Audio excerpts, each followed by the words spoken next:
All right. So can everyone hear me? We can. Okay. So it is. All right. Thanks. So it is Tuesday. We're started a little late, 7:47 p.m. Welcome back to Pump Up the Volume. As you all know, every Tuesday we join together, myself with my co-host, uh, Roberto Gonzalez from Steambox, Rhode Island. Also, Mr. Pat Ford, founder of the Coalition Radio Network, and also gracious host or individual that's allowing us to host this show within that network. Mr. Bill Bartholomew from the Bartholomew Town podcast also serves as a co-host here on Pump Up the Volume, but he is in the field today out in Newport and was unable to make the call. So we're wishing Bill well today and really excited to see him back here next week. But we also have a special guest today.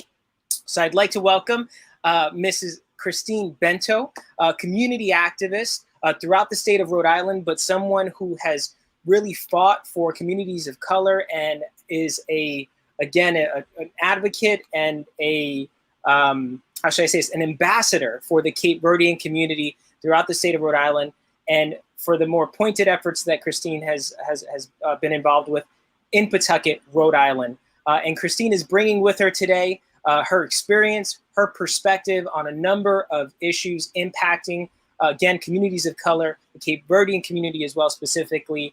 And we just really wanted to kind of, I would say, package all of the different things that we talked about over the past 3 or 4 weeks, such as, the impact of COVID-19 on health, on education, on the economy, the social justice challenges that we're facing in the face of systemic racism, topics like defund the police or abolish the police, and or what that really means from the perspective of different community leaders. So those are a lot of things, and it's taken us hours to sort through them, and we still haven't really reached, I would say, definite answers. But I think we've all gained perspective. So from today's goal in terms of Pump Up the Volume is to really get the perspective of Mrs. Christine Bento as it relates to all of those issues and how they're specifically impacting, again, communities of color, the Cape Verdean community here in Pawtucket. So with that said, Christine, welcome to the call. We're going to let you lead this conversation, share more about your background, tell us what you've been up to, what you're currently up to, what the fight today is, and we're going to maybe add some commentary and questions as you go on, but this is your show today, so welcome. Well, thank you for having me. And I want to say thank you for all the work that you guys have been doing and then throughout the community, throughout Rhode Island. I watch you guys all the time. I always got my little commentary going on. There's so much people doing so much work, you know what I mean? And especially here in Pawtucket, there's a lot of Cape Verdeans in need. One thing I do want to say thank you, Louis, for always bringing that up, because sometimes people get a little bit confused when they think that the majority is always the Hispanic community, and here in Pawtucket, it's not. It's the Cape Verdean community, but we get shut out a lot because they seem to want to believe that it's the Hispanic community. We all work well together when we have to. The problem is that just like every other community has specific needs, Cape Verdeans also have specific needs that have just been kind of pushed off to the side, thinking it's just going to go away. We have so many organizations, so many community leaders that work well with each other to try to help some of these things work for our community. But, at the city level, at the state level, we talked about this before, it's become like a hush-hush issue, right? So the more we fight, the more we're staying behind because people just tend to not want to see it for what it is. So I wanted to say thank you to you guys for always kind of pointing that out. You know what I mean? Yeah, I mean, well, thank you so much for acknowledging that. Obviously here on the show and outside of the show, we knew each other since the time in which I ran, and it really is about lifting communities that often go unheard, and everyone else too, in the same time. But if you neglect any community, then at the end of the day, you risk neglecting them all. And so, thank you so much for sharing your background and what you've been up to as well, Christine. So, here we are in still a world pandemic. We have seen COVID-19 disproportionately impact communities of color. We know that many of those frontline workers, those healthcare workers, those lower level workers, whatever category they want to place them in, tend to be individuals of color. We also see trends in certain communities, and you pointed out previously to me outside of this medium, that there are many in the Cape Verdean community that work in the healthcare field, nursing homes and things of that, and careers and pathways like that. So, Right. what is the impact of COVID-19, and do you feel that the Cape Verdean community has been disproportionately impacted with regards to the risk associated with their employment and or access issues associated with healthcare supply? I think all of it comes into play, right? So with that, I'm going to shout out a group that's been working very hard. It's the Cape Verdean COVID Coalition, a group of Cape Verdean organizations that came together to provide specific services to the Cape Verdean community. Because, in any subject we talk about, when one community is left too far behind, it's going to affect everyone. I try to tell everybody that all the time, and it's hard for them to understand it. Crime, whatever you're talking about, COVID, it's going to affect everyone, right? This coalition stepped up to be able to provide information because it's not being given out in the proper language, right? When it comes to the Hispanic communities, they have an interpreter that's been doing their thing, and they have a lot of different places they can go to. But with the Cape Verdeans, there's only kind of one specific place that they think to go to, and that would be the CACD building. But without enough support from the city, there's only so much that the CACD center can do too, right? So there's been food distributions going on behind the scenes. There's been helping with testing, helping with the census. All that stuff has been local community leaders coming together to try to get the information out into the Cape Verdean community, specifically when it comes to the COVID, right? The testing was an issue. How do they get there? Where do they apply to the whole CVS thing? It's all one big blur. Now, you have community leaders like me and other Cape Verdeans in the community, right? We speak English. We know what we're doing. We can tap into different resources. But we're representing a community of people that have a language barrier, and some of them don't know where to go for these resources. And I guess some of the problems we're having is that with COVID having us all separate, like right now, we couldn't be in a room doing this, where we got to do it via Zoom or whatever. The meetings are happening all over the place. So we can't really reach out to those people, right? So how do you take somebody who can't get on the internet and get the information? How do we reach them, right? We've got to come out of our houses to do it. So we've got to put ourselves on risk to go and reach those that can't. They understand when they're being, put in the house, because let's say they have COVID, right? And now they've got to be staying put at home. We've got people in the community without the city support, without the state support, that are making sure these people have food, that are making sure these people have help for their children, that they can't get out there and get it. So when we're dealing with my community, it's so tricky. Sometimes it's a little sad because they have so many people out there that need the help. We can't even really recognize them right now because of the whole COVID thing. COVID is leaving people behind. So when you get these people who don't have the outside communication, once they come out because they have to, then they could possibly infect other people, right?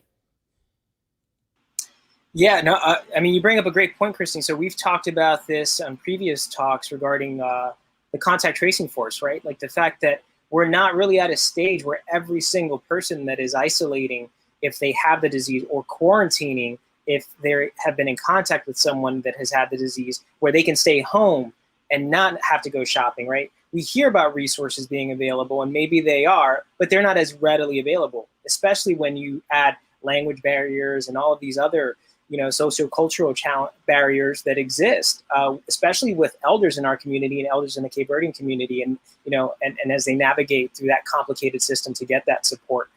So I'm going to get a little political here, Christine. All right. I'm going to, and Pat is welcome to add some commentary. Pawtucket is known for having local politics that really focuses on, helping out big companies and those that are somehow acquainted with the politicians, and not necessarily going above and beyond for every, single community that exists within the larger Pawtucket community. And so, Pat, I'll let you kind of pose a question after I start this one, but I'd love to hear some segue, Christine, into your perspective on local politics in Pawtucket, and whether it's completely disconnected from state politics, or it's an extension of what we're seeing at the state level? Yeah, if I could jump in, first of all, Christian, it's great to finally, virtually meet you. For folks that aren't aware of this, Christine was instrumental in mobilizing the community of Pawtucket against what was going to be a multi-million-dollar payday for unconnected folks. We called it 38 Stadium. Of course, it was the second attempt by the landed gentry, if you will, the 10th wealthiest sports group in the planet by Go Local Prov's estimation, to build a stadium, have taxpayers, in fact, on the hook, most particularly the folks in the city of Pawtucket, a community, a wonderful community. I often call it the Brooklyn to Providence and Manhattan, infinitely cooler, with a lot more fun things going on, and quite frankly, just a great community. But they were going to put them on the hook for that. And Christine, I just want to reflect with you for a second. Imagine if you hadn't worked so hard, what would be happening right now if the city of Pawtucket was on the hook for a COVID game-free baseball stadium? What are your thoughts on that? Well, I'm gonna answer both of them at the same time. Lewis, it is connected. It's an extension from what's going on with the state level into the city level, right? And Pat, I so appreciate Pat for paying attention to a lot of the things that were being said around the whole, Poor Sox thing. I was one of the only minorities in the room most of the time, along with like maybe even 200 to 300, whites in the room. So what I was saying wasn't making sense to a lot of them, but I know that Pat understood it and a few other people did too. With that whole situation, when you have a city administration that refuses to recognize the true demographics of a city, which meaning the Pawtucket is 49% whites, so which means that it's minority community, right? And the majority of that percentage of the minorities are Cavernians. So here we are, we're paying our taxes, we're doing what we gotta do, paying car taxes, whatever it is, to sustain an environment that doesn't cater to us. So we're paying into all these entertainment for people to come from statewide to come and enjoy, right? But we're not welcome there. And a lot of the pushback from them was, we give out free tickets to all the children in the schools. Okay, fine, but how are they getting there? If you give out a free ticket to a minority child who has a sibling and two parents, number one, how are they getting there? Sometimes transportation is difficult. And number two, once they're there, they can't afford the pricing of the food, the drinks, and all that stuff. So most of them are not even going. Another thing is that, and Pat, you would understand where I'm coming from. I'm trying to squeeze in to give you guys more of a picture of how that all happened. When I sat there in all these testimonies from people from North Providence, Warwick, everywhere, right? Well, my son got engaged at McCoy Stadium. My daughter had a summer job at McCoy Stadium. I heard all these stories coming out of McCoy Stadium from white people from every neck of the woods in Rhode Island. But we didn't have a story from a minority. Like, so if we can't utilize the building or use it for something and actually feel welcome there, why are we paying the most of the taxes for someone else to come into our community and enjoy it? Right. Give us something there, right? Let us use it for, I don't know, a concert. You know what I mean? I mean, it wasn't used all year round. We could have used it for all kinds of different things, but that wasn't, we weren't welcome to that. And it was very disturbing to see, and Pat, I don't know if you can chime in on this because you were there, disturbing to see the reaction that I got every time I said something about minorities are paying into something that we don't use, and we don't really have anything in the city to make up for that. It was it looked at like I was being rude. Right. Oh yeah, right. No, I agree with you 100% because here you have this host community, Pawtucket. I just want to say this bluntly, and I think KBN are on the same boat on this. It isn't charity if you're giving out a few $1,000s to local charities, right, and then expecting millions in return. That's not charity. That's setting people up for a fall. Mm-hmm. All right. The community that had the most at risk by that Pawtucket baseball stadium was, in fact, the disenfranchised, the embattled minority community in that town, who is worried more not about some shiny baseball stadium that they would wax romantic about, not some great attraction from people out of state that literally was going to compete with Pawtucket businesses for their entertainment dollar. All right, what people in Pawtucket want, KB, jump in if you think I'm full of shit, right? But people want, they don't want to be proud of a baseball stadium. They want to be proud of the schools that they send their children to. They want to be proud of, if you will, Route 1A, where shopping center after shopping center after shopping center is empty. Now we don't even have the movie theater anymore. That's what they want to be proud of. They want to be proud of their streets. They want to be proud of the programs and the parks that they take their kids to. They want to be proud of a damn fire station that's actually up and running in the community. They want to be proud of a damn hospital. That's what they want to be proud of. Screw this baseball team bullshit. What's more important to the people, for people in that community? Is it a baseball stadium to cater to the rest of the state, where the city of Pawtucket's on the hook for it? Or is it the events, the issues, the facilities, the community for the people who actually live there? And that is central to the core of what the illness, the cancer that's in this state, this sort of economic racism, where individuals and entities are able to come into to municipalities like CF and Pawtucket and drop their bombs in the middle of it, put them on the hook, and they use it as they see fit. Screw that. So, Right. yeah, thanks for sharing that, Pat. So Christine, let's kind of put it all out there, right? Like, you challenge authority. It doesn't matter who the authority is. If someone in any way oversteps their boundaries from your perspective and either neglects the Cape Verdean community or does not support the Cape Verdean community, you have no fear in calling them out. And that's great, right? Now, Pawtucket politics is really interesting. I mean, even now, as we're on this show, we see comments, we see people. There's a lot of infighting, and so I think it would be great for those that don't exist within Pawtucket, because Providence politics are a little different, right? If anything, I think I see many more kind of tokenized leaders of color working for state administration embedded in Providence politics than I see in Pawtucket. Pawtucket's almost like an island in of itself, right?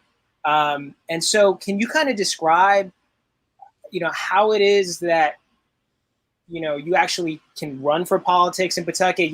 Is it likely that anyone would succeed if they're not part of that kind of old boys club? I know that there's several candidates that you're supporting. Love to hear more about, what your perspective is and who those candidates are at this time. So we have Melissa DeRosa. She's actually in the comment box. I can see her off on my iPad. She's running for council at large. She tried running before. She did pretty good, but like you just said, there are some hoops that minorities in general have to jump through just to run for anything. We also have Crisalita Figueredo. She's running for city council. We have plenty of minorities. Janie, she's also running again, I believe, for Ward 5. We have Amma, who's running for Ward 5 also. Just the fact that so many minority females are coming out to try to take some ownership in our community and help do the right thing, right?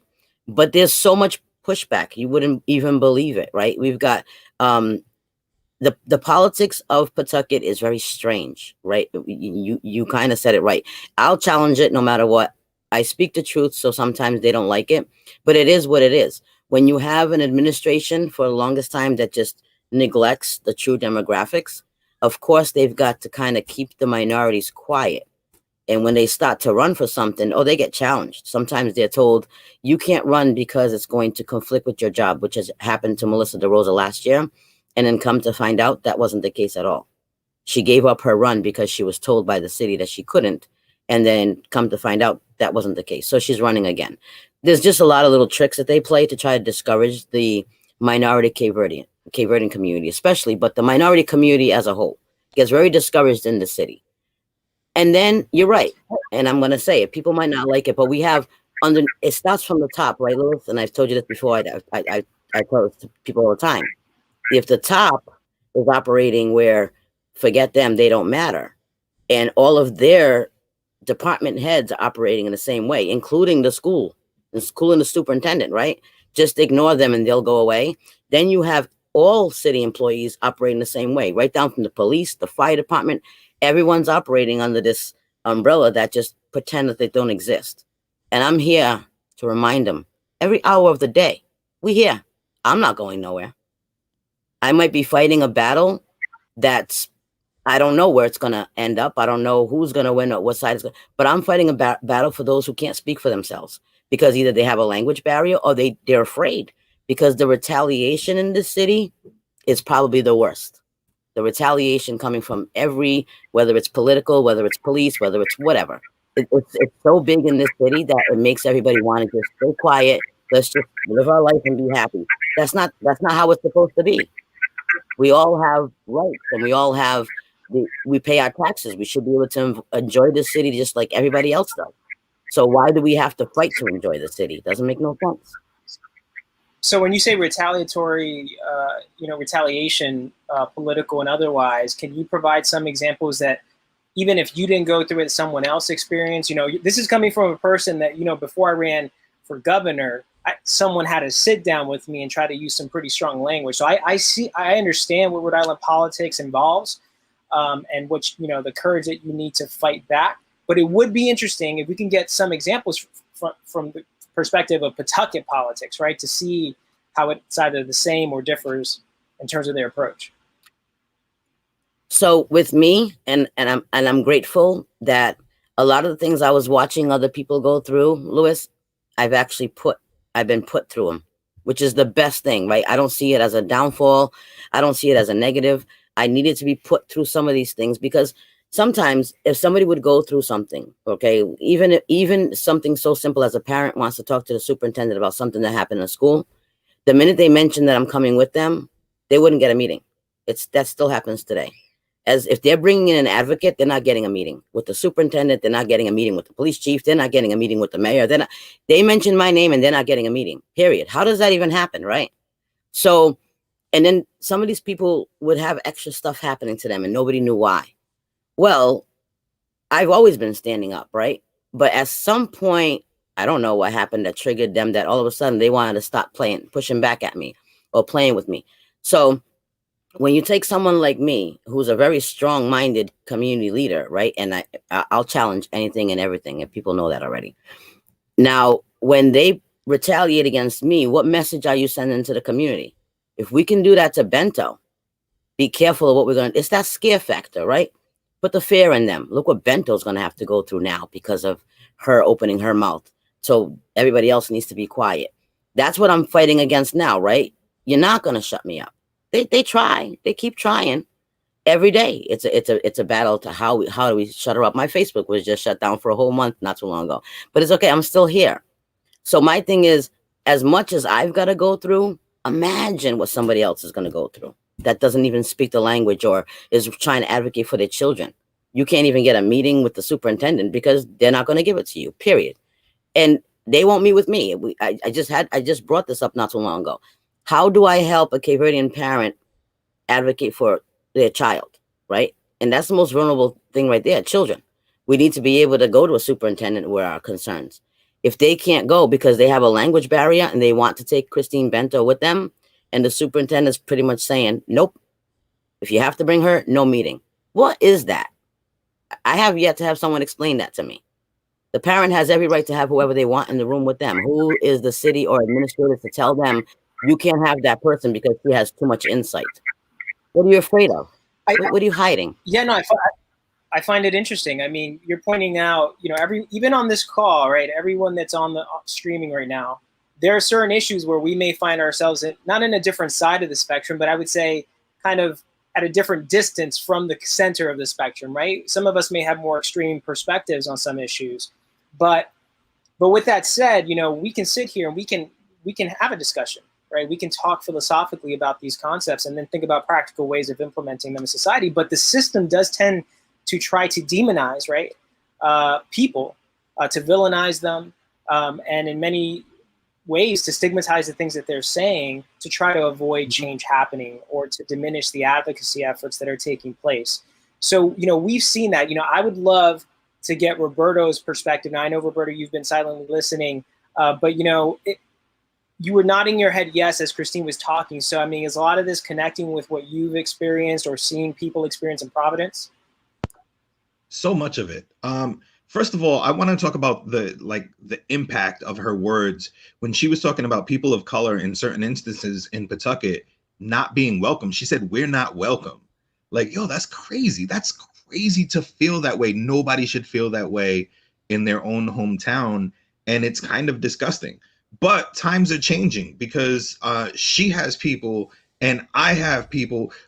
Hold up. Let me break it down this way. I have a friend who works in technology, a Black woman. She is amazing. And she refers to the field as stale, pale, and male. And what we're finding is that is at a crossroads right now in Pawtucket. That's at something that's about to change because right now we're talking about it's her time, right? Have we heard this, Christine? It's her time. It's her time in Pawtucket. That's dope. On the same week that AOC came out and put out like a speech that many people need to hear, we're looking at an influx of new young women in Pawtucket coming in to turn around and kick ass. And it's up to the voters to actually get them in. I'm really excited. She has a list of people that she's excited for. I'm really excited for Alexis. I'm really excited for Janie as well. And it's just such positive possibilities in Pawtucket. And I am crossing my fingers for you. I want to also talk about, we've got some viewer responses talking about youth programs in Pawtucket and how they have a dire need for youth programs in Pawtucket. And to what Christine was mentioning, I can't get a meeting in Pawtucket either. I serve the urban core of Rhode Island with Steambox. And it's been really difficult where we have opportunities around, but I really want to stick with that urban core, but we haven't really broken into Pawtucket yet. So I can really feel her on that. I'm going to leave it there because I have other thoughts that are probably less relevant, but my main point is how excited I am because it is her time in Pawtucket right now. If I could just jump in for a second, as the official stale, male, and pale resident here at Pump Up the Volume, I just want to say both of my daughters are very political, and I sincerely applaud the fact that the glass ceiling is not even being broken. It's not even being shattered. It's being decimated. So I support you despite, again, my staleness, my paleness, and my alleged maleness. Pat, you can come to the cookout. I just want you to know you have an invitation to the cookout. You're rolling with Team Gonzalez. Cool. God bless you guys. All right. So, yes, I mean, everyone's been adding some great, feedback and reinforcing what you're saying, Christine, in terms of the political experience that you and others have gone through in Pawtucket.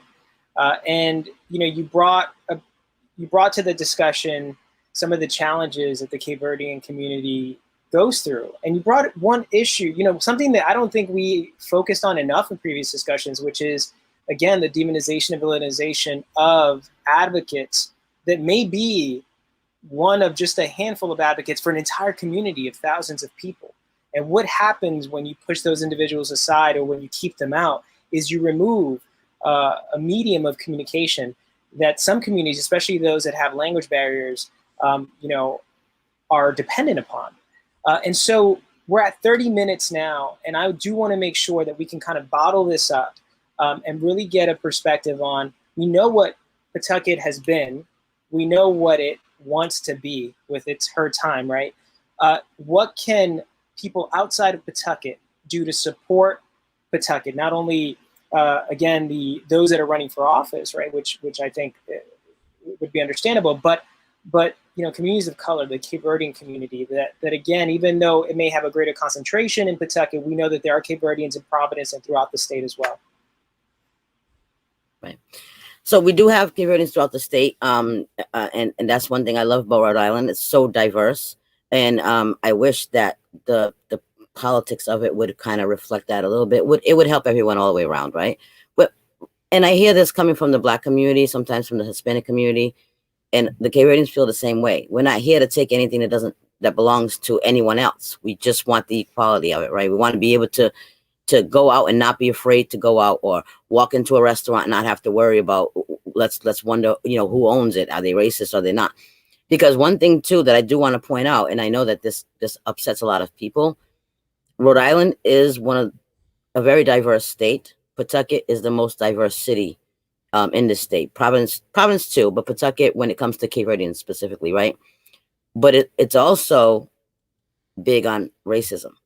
So we do also have a lot of people that are on the opposite side of not wanting to be mixed too much. You know what I mean? So we have to try our best, all of us, no matter what color, to find that balance, right? We're not here to take nothing that belongs to you.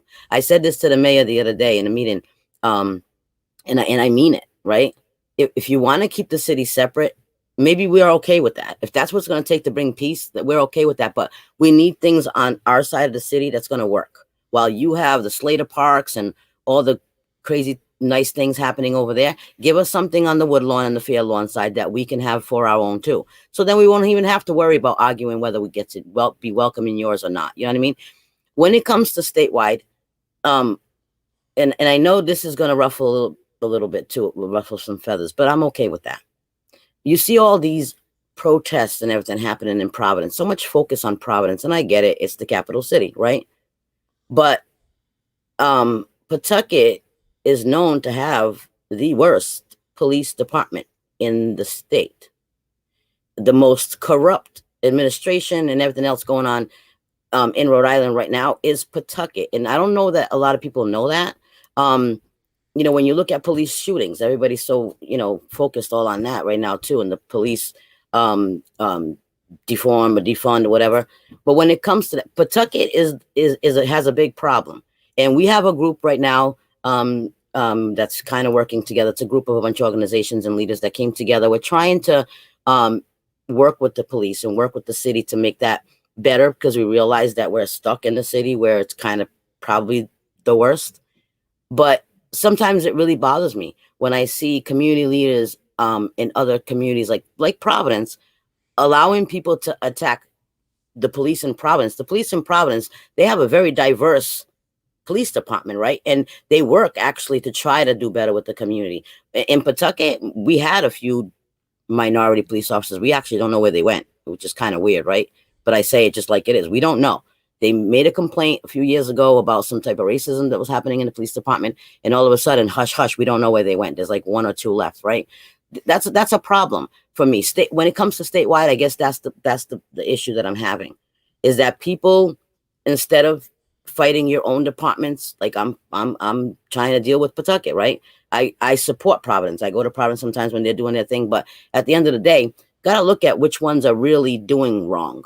Okay. And let's go and correct that versus punishing just one specific area of Rhode Island for what's happening nationwide, right? That's how we're sending the wrong message. Because while everybody's focusing on Providence, Providence does this and Providence does that, Pawtucket's going to be getting away with a whole bunch of stuff because no one's focusing on them, and they know no matter what happens in Rhode Island, everyone's focused on Providence. No, I understand what you're saying. So, I mean, Pat, you can go. Yeah, no, I was just saying, I think it's an outstanding point. I've often made, in fact, I've made it to your current mayor in person, the analogy of Brooklyn to Manhattan. And if anyone spends any time in New York City, you'll know that Manhattan, speaking of stale, has largely turned into a gigantic tourist trap where there is a huge degree of authenticity, diversity, whether it be food, entertainment, culture, religion, academics in Brooklyn. Brooklyn's where it's happening. And I'm starting to see those green shoots, if you will, of a future for Pawtucket. But at the same time, if the mayor and the community slants taxes and to support out-of-state corporations from dropping in their own mini suburban sprawl nightmare into literally the heart of Pawtucket, using, ironically, a Donald Trump program to effectively attempt to gentrify on his watch, which will only place additional economic pressures on folks who are marginalized in the city of Pawtucket, then where does that go? Communities have to grow organically. And so, I'm willing to step up if Christina, if there are businesses in the CV community in Pawtucket, whether it be restaurants or manufacturers or whoever, just we'll give them airtime. I want to promote those organic, homegrown businesses that are owned by people in the community who are challenged by high taxes, a fire department that's, not through their own fault, but through the mayor's fault, is in tatters, the lack of a community hospital. I want Pawtucket to grow on its own with the support of the community and the state, but not support that's given away to out-of-town economic interests. Pawtucket's got so much, and whatever we could do to step up and help here, we will. Yeah, and Thank you. I appreciate that. And I agree. Go ahead. No, sorry, Christine. I was just going to add that I want to also acknowledge that we do have a large state, right? And Pawtucket's in an interesting place when we talk about the impact of COVID-19. We've seen this administration, through its narrative, focus more heavily on Central Falls, right, because of the bad press, and then secondary to that, Providence, and then Pawtucket kind of gets lost in that discussion. We've also seen, to your point, some of the confrontations around the systemic racism that people have experienced through law enforcement agencies. We've seen that narrative focus on Providence, and really, if you think about it, Pawtucket and Central Falls are nowhere in that discussion, right? So it's like we have an administration, and I think every state's probably affected by similar administration, that drives a narrative to a specific city or town so that they can control it there, right? So that they can place it there and make sure that it doesn't kind of stretch beyond the boundaries of that city or town. One thing I wanted to lift up before we get into our outrage segments, and I do appreciate what Pat offered, and I would encourage you, Christine, to take up that offer if you know any small businesses, especially in Pawtucket, that would like a medium of communication, regarding advertisement and whatnot. He's here to help, and he's certainly giving us a platform. But beyond that, we got to lift up education here too, right? So the Cape Verdean community has been here since the time of the whalers. We're talking late 1800th century, and before that. But I mean, there was really a larger population that did come with the whalers, and we have Cape Verdean Creole, which until the early 90s didn't have a written language. And even now, it's not really standardized. So there's really no standard written language for Cape Verdean Creole. And while some do speak Portuguese as well and can read and write in Portuguese, that's not the same as Cape Verdean Creole. And we have an entire education system, and I'm talking specifically about education because Pawtucket is serving a large Cape Verdean community, and I did go to school in Central Falls with some Cape Verdean peers. And, those students were kind of forced into learning Spanish and developing some amount of structure around language before they learned English. There was an interesting trend.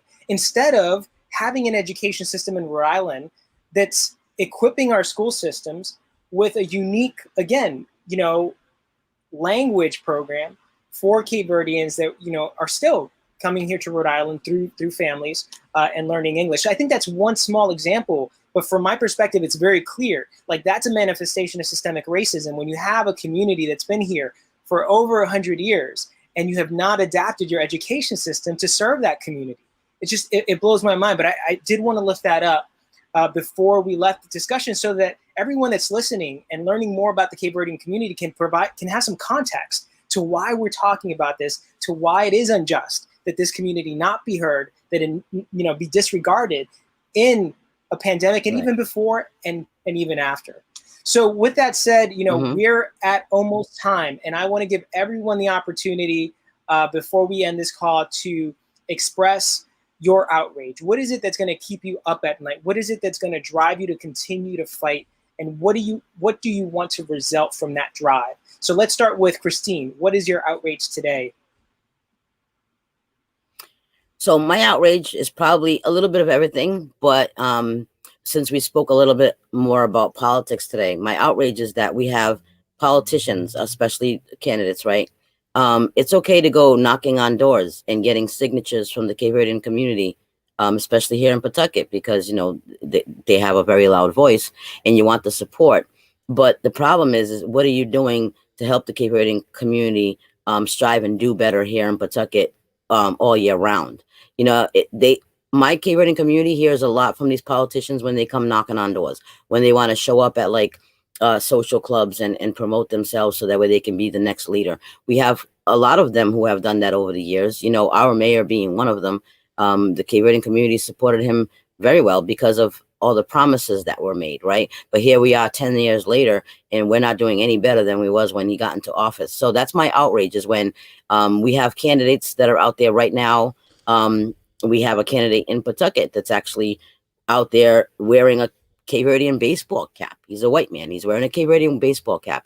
He's going to Cape Verdean houses and he's knocking on the doors and he's saying that he's helping with the Cape Verdean community because he was on the board of the CACD building. You know, all these little tricks that they play, I'm onto them. All right. And I'm going to call them out, which I'm doing right now. When they want a position and they want to become somebody of power, they're trying to use our community. Yet we don't matter any which way, any other day of the week. And that's my outrage right now, is when people are knocking on doors, just know that I'm watching all of that. I'm very politically savvy when it comes to Pawtucket politics. You know what I mean? I do want to say one thing too. People are saying that, oh, we don't have much of a choice for mayor. We don't have much of a choice. And this is why some people are getting away with what they're doing, right? Well, we do have a choice, because if people understand, they're always write-ins, right? There is a young man by the name of Cameron Segala who's running as a write-in. We do have a choice to make a change, right? We don't have to be stuck to those who are just using our communities, our minority communities, to get ahead and then leaving us behind. Thank you so much for sharing that, Christine, and hopefully the listeners will resonate with that, especially those that are, you know, listening from Pawtucket. And so let's go with Pat. So Pat, what is your outrage? Well, I'm going to make it a Pawtucket outrage. It is today is let's just say we're approaching the end of July in the year 2020. For over a year, there's been a fraud perpetrated and perpetuated, if you will, on the citizenry of Pawtucket. And the greater, I'll call it the greater Eastern Blackstone Valley. And that's something that's referred to as Tidewater Landing. Now, Tidewater Landing, Reader's Digest version, as they say, is incorporating special taxation district and special tax breaks afforded by the Trump administration to take neighborhoods, communities that have been essentially redlined into essentially a substandard economy. It's a $400 million project that the developer has been granted 3 extensions in order to determine whether or not they could obtain financing. The city and the state will carve out a portion of Pawtucket in what's called a TIF district, and will dedicate all the sales tax revenue from that to paying for the state financing. Therefore, the idea that it could pay for itself. Included in that is a soccer stadium. We all love soccer, right? A 7,500-seat soccer stadium, a hotel, and, of course, the mandatory upscale housing. Bullshit on this. It's been nearly a year or so. There is no financing in sight. I don't know who in their right mind, given the news of what happened to the Florida Marlins yesterday, assumes that there's going to be any type of live sports played at any time soon. Right? Well, the one thing Pawtucket does not need is more luxury housing.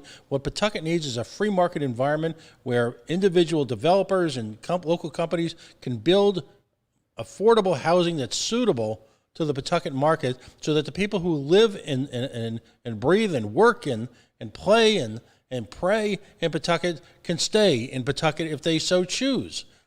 The notion that the state is continuing this fraud right after for the second time in 4 years, we destroyed the notion of a tax-subsidized stadium and did an end-around in the state budget to provide for this quote-unquote TIF financing, because they knew that it wouldn't survive public review, certainly by the members of the community. All right, this needs to end. The mayor in Pawtucket has spent essentially a political lifetime trying to shoehorn one of these sweetheart deals into the city of Pawtucket, as the rest of the city, no fault to the residents, has decayed and crumbled, as I said earlier in the show. So enough of this nonsense. Let's get someone in as mayor who's going to pay attention to the people that live there and provide them through their own tax dollars that they're paying, and they pay tax dollars. Provide them with the community that they're entitled. Allow them the opportunity to be entrepreneurs in their own community, as opposed to selling it short to every out-of-state carnival barker that comes along willing to prey on the city of Pawtucket and engage in this type of economic racism. Let's stop it now. Thanks, Pat. All right, Roberto, you're up. What's your outrage? Thank you, Christine and Dr. Munoz, for bringing up the multilingual gaps that we currently have. And I'm working with a number of cities that seek to address Spanish-speaking students first. Like, they are the second-class citizens, and everybody else doesn't even count. And it's heartbreaking sometimes. While Providence is so broken with the education system, as we all know, there was a well-documented report. I am working with multilingual learners this summer, and I am proud to be learning Arabic and Swahili so I can keep up with my students there. Some other thing that really worked well in the past couple of years in Providence schools was they brought in school culture coordinators to work in the schools who acted as mentors and were a first response to emotional, social and emotional needs for a lot of our students. And one of the first things our new superintendent, Harrison Peters, did was he got rid of those supports. And it was an interesting move, and I was hoping that he had something to replace it with, and we've not yet seen it. So I had a chance to meet with him today, and we were talking about SROs and the trauma that the SROs, the school resource officers, are causing to our students in the schools. And it was a lot of people like Christine, right? It was people of our ilk, right? It was community leaders getting together saying, we unanimously agree that we want to take those resources out of the SROs and put them into social wellness opportunities for our students. And all Harrison Peters had was pushback and deflections and whataboutism. And I got to tell you, my first meeting with our new superintendent, and I was grossed out. And it was super whack to me. He did that whataboutism that kind of makes you think of people who are like, well, what about black on black crime? Like that kind of thing. He's like, what about all of these other things that we've got to fix? I'm like, yeah, that's cool, bro. I want to help you fix those other things too. But right now we're talking about the trauma caused by SROs. Like, can we do both? Can we fix those things and this thing? And I was really disappointed at all of the pushback that came with that, especially when he started talking about how he wanted to have community leaders and mentors in the buildings. And I'm like, wait a minute, that's the first thing that you cut when you walked in the door. We had great people. That was the one thing that was working. Why are you talking about that? And deflection and over and over and over again. And he would not answer those questions. And I'm highly disappointed. I know this is public air right now, and I know it's my business to work alongside of him. But I've got to tell you, my first meeting was for the birds. But I always leave you with optimism. And I want to say that our Steambox students are working on a hackathon and other alternatives to do learning programs this summer. And if anybody wants more information for the city of Pawtucket, all are welcome. All high school students right now are Steambox anointed. Follow us at SteamboxRI, and I will find a way to get you guys involved. Thank you. Yeah, thanks so much for sharing that, Roberto. And I think we have to acknowledge that he's from out of state, right? Superintendent? He was a superintendent in Chicago and most recently in Florida before coming here. Yeah, I find it so interesting that, it's fine to move into a state for a new job, but to move in and not listen to community leaders and to make assumptions about how a community needs to assimilate to this vision without you're even taking the time to understand the community or assimilate to that community to some extent. It just, it's mind-blowing. And I think it's a reflection of this administration always sourcing talent and leadership from out of state that tends to have very small impact in state and hardly any legacy. Whereas the people that are creating legacy, for future generations here in Rhode Island, a few of them are here on this call. And I won't include myself in that batch because I think everyone on this call has way more history than I have, but I am working towards, following in the path of the greats. So here's my outrage today. I will say her name, Najeli Rodriguez. So here we have youth. We have someone 18, I believe, half Puerto Rican, half Cape Verdean, blending the two worlds that even we have on this call right here. And, even within the Latino community, let's be honest, Puerto Ricans are often, put in a negative light at times. And I would say in the Cape Verdean community, we pointed out that within communities of color, they're often not necessarily lifted up in terms of the needs. So I want to bring those two, I want to say that, to say that there's a person, this young lady, who brings those two worlds together and who has had the courage, and I have not worked with her. I haven't had ideological discussions with Najee Rodriguez, but what I do know is that she stood up for what she believed, and for protesting was essentially arrested. And there are videos, there are things out there that showed what happened. In no way did what Najee Rodriguez do, was that any different than what white males that were standing there protesting for their beliefs were doing. And yet she was arrested.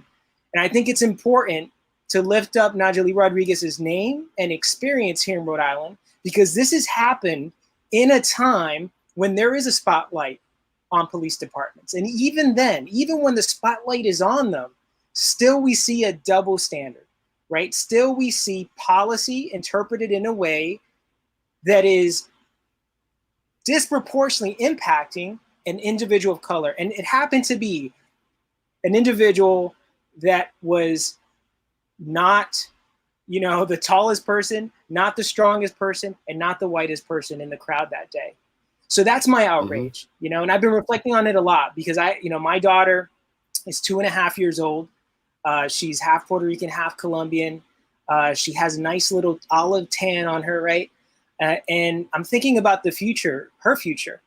And I am teaching her to speak her mind. I am teaching her to stand up for what she believes. And I can't predict today what those beliefs will become, right?